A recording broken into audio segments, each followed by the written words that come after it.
আর আলু দিয়ে বানাবো এটা রুই মাছ। মাছটা ভেজে নেবো, আগে তেল দিই। মাছগুলো এক এক করে ভেজে নেবো।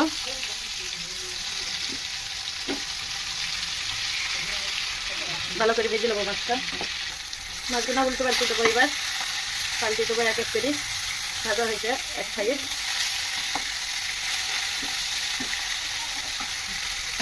মাছগুলো ভাজা হয়ে গেছে, তুলে নেবো এক এক করে।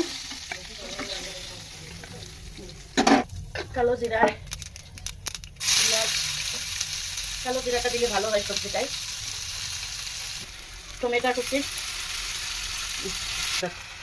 স্বাদ মতো লবণ, মরিচের ফাঁকি, হলদি, মরিচ গুঁড়া সবটা দেওয়া হয়েছে। এবার নেড়ে নেবো ভালো করে।